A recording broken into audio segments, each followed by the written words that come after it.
Ako po si Mrs. Teresita Fernandez Lumong.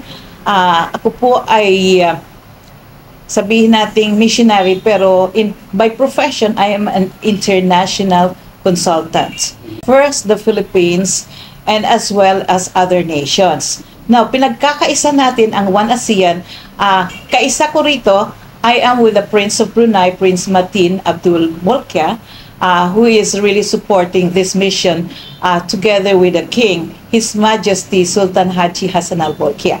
So we find in the Bolkiah family we can feel their strong, how do you call it? We can feel their concern. It would really seem that we have the same blood, we have the same faith, we have the same objective. Our customs and traditions are quite similar, even the way of dressing. So we need to make people, kailangan natin may paliwanag sa lahat na may opportunity na, sapagkat ngayon, bakit natin sinisiwala dito? Sapagkat may plano ang Diyos. So I know how to develop projects for the development of peoples and nations. And perhaps this is one reason why I'm chosen by God. And luckily, I have a partner in the person of the Prince of Brunei, and they are supportive. The King is supportive of this program for One ASEAN. Ano tong programa na ito? We are trying to put together funds. Ano tong pondo na ito? These are gold deposits that have matured in the world. Sana ang mga deposit na, sasabihin ko kung saan mga bangko. Okay, I'm going to say that there are different, I have a list of initial deposits of gold and cash, and this includes the following banks. Union Bank of Switzerland in Basel.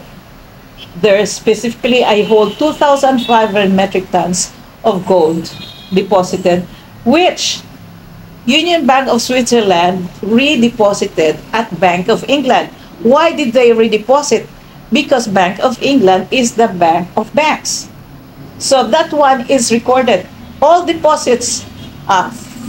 So this was sent to Basel, okay, through its airport. Maybe that's Sloten Airport, or I don't know exactly.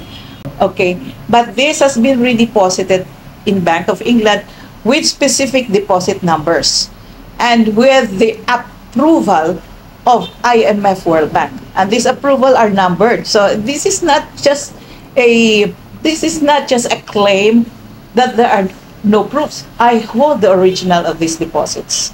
So, and I have studied these deposits for more than 20 years. So I can speak. I don't think anybody is close enough to the kind of studies I have done for love of country and for love of God, because I am, let's say, I'm a child of God. Well, there are others, but it happens that this is my main mission. So I have the obligation, I'm covenanted to do that, to disperse or cascade the funds to all nations, starting with One ASEAN. But our advantage is that we are able to submit documents to prove that these deposits have matured. And that, so far, in the Philippines, hindi ito yabang, it happens that maybe I'm chosen by God to do this mission.